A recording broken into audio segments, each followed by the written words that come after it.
Welcome to the video. Today I'm going to be showing you how to make some liquid drum and bass drums that sound like this.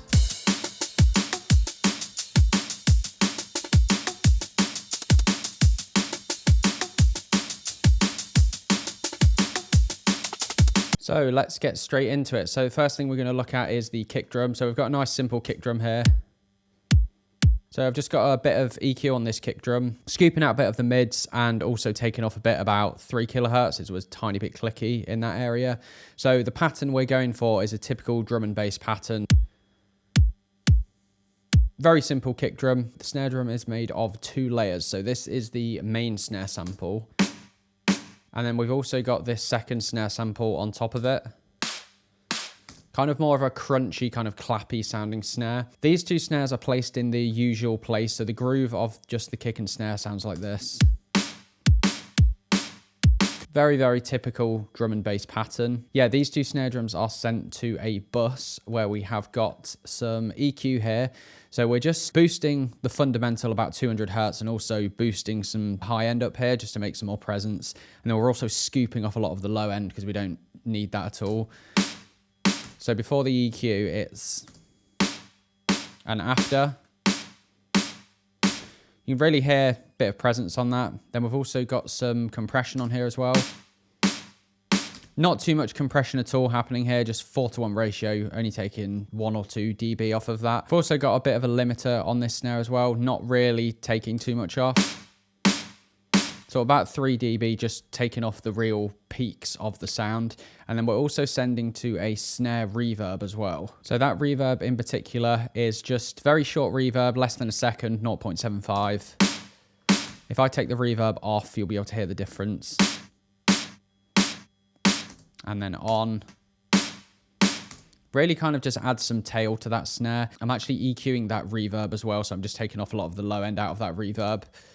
So this is just the reverb signal that's being EQ'd. If I bypass that and put it on, you can really hear it takes away of that kind of like muddiness of the bottom end of that reverb. So as we go down to the main hi-hat layer, the hi-hats are sounding like.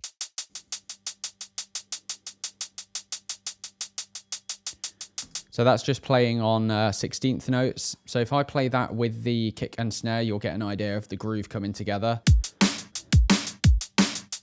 You can see here, some of these are painted in red. So just changing some velocities of some of these. And then as we scroll further down, we have got a tambourine. This is just playing on the first bar, so. Instead of having a crash, just having like a little tambourine in there to keep it interesting. That's also being sent to a longish reverb as well. So it's about a 4-second reverb, so quite a long one. So we have a shaker as well that's just playing like quarter notes this time. So on the last little section of every 2 bars, just play a 16th just to keep it interesting. So with that other hi-hat so far, we've got something that sounds like this. So next layer we've got down here is a shaker. It's very, very subtle, this sound. So this is the sound on its own.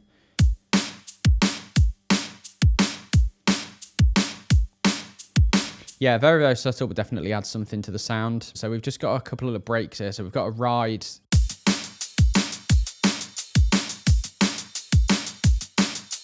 So if I play that ride sample on its own.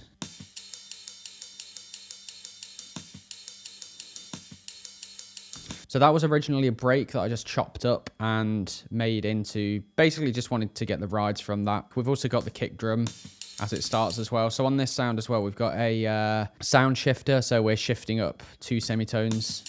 If I take that off,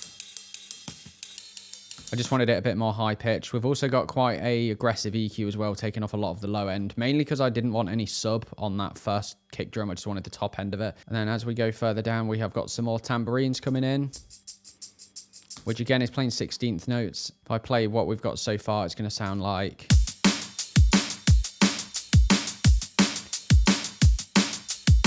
So again, I wanted to make the beat sound a bit more full now. So we've got another break here that sounds like this on its own. So I've kept the kick and the snare in on this. Again, it's just a break that's been chopped up slightly. So I'm taking the kick from the break here and the snare and just placed it where it is in the beat that we're making. And then as we go down as well, we've got another loop here. So this is kind of more of a shuffly loop here. So this is playing 16th notes. And then we've also got some live hi-hats here as well, just to make it sound a bit more full, a bit more organic.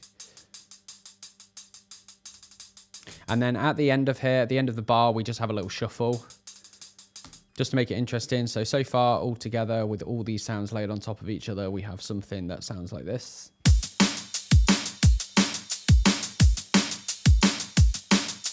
There we go. So as we go down the project, we've got these other shuffle bits which come in. Now, this is what's going to make the beat much more interesting as we play along. So we've got this sound here. Just got these little snare drums. So I'll play the main hi-hat so you can hear what's going on here along with the kick and the snare. These are just placed in basically like offbeat sections just to make the beat really interesting. So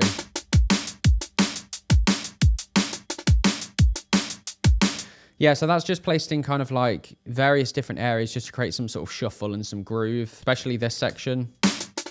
And then as we go down the project again, we have this kind of like a rim sound.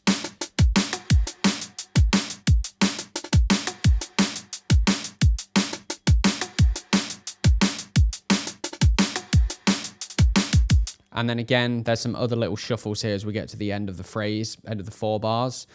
And then there's also just this extra little hi-hat section here.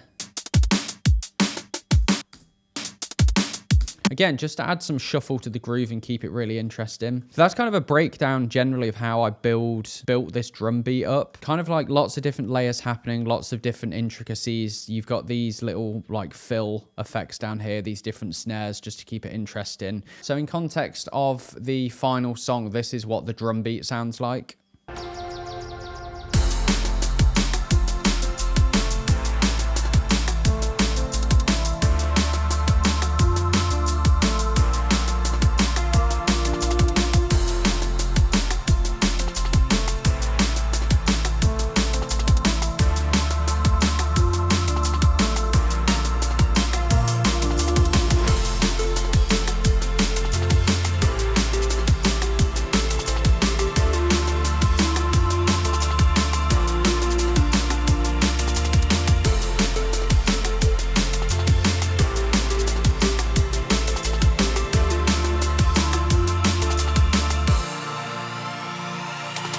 There we have it. That is how we make some liquid D&B drums. Thank you so much for watching.